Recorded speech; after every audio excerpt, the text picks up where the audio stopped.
Start.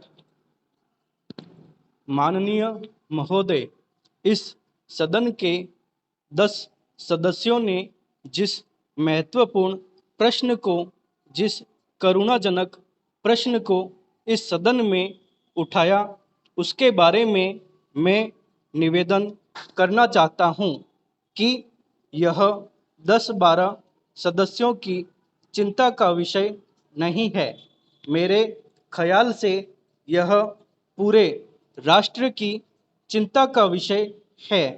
इसलिए इस प्रश्न को राष्ट्रीय दृष्टि से सोचना चाहिए और इसी दृष्टि से सामने रखते हुए इसके समाधान का जरिया सोचना चाहिए।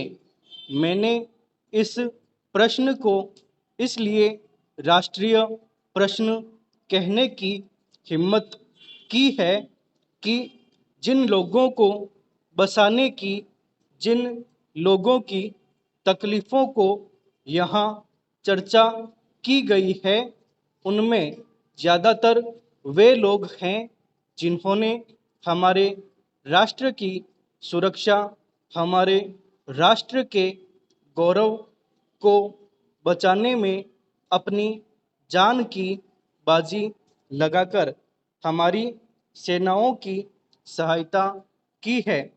इसलिए मैं कहता हूँ, उनके गौरव की जो गाथाएं हैं वे हमारे राष्ट्रीय इतिहास का एक अंग बन चुकी है।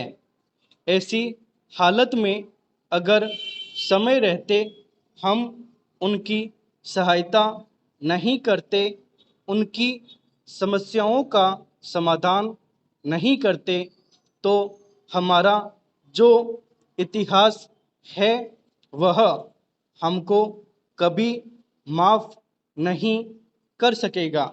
मैं अपने शासन से यह कहना चाहता हूँ कि इस बारे में शासन का जो दृष्टिकोण है वह कोई ज़्यादा अच्छा दृष्टिकोण नहीं है।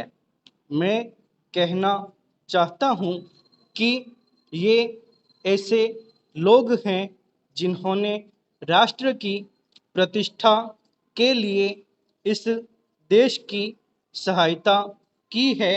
उनके ऊपर हम लोगों को गर्व है और उन लोगों के बारे में मैंने स्वयं इस प्रकार के प्रमाण पत्र देखे हैं जिनमें हमारे सेना के सर्वोच्च अधिकारियों ने इस बात को प्रमाणित किया है कि इन लोगों ने सेना की बहुत ज़बरदस्त सहायता की है और अपने जीवन का खतरा मोल लेकर हमारे देश की सुरक्षा के लिए काम किया है। ऐसे लोगों को अधिक से अधिक सहायता दी जानी चाहिए। इस समय कैंपों के अंदर उनकी जो दयनीय स्थिति है उसको तत्काल ठीक किया जाना चाहिए। मैंने सुना है कि शासन ने जो निर्धारित किया है उसके अनुसार भी उन्हें वस्तुएं नहीं दी जाती हैं और यह कहा जाता है कि ये वस्तुएं नहीं मिल रही हैं, इसलिए आप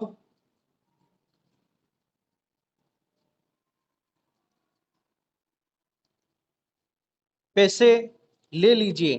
कितने आश्चर्य की बात है कि अगर बाज़ार में चीज़ें नहीं मिल रही है तो वे कहाँ से खरीदेंगे।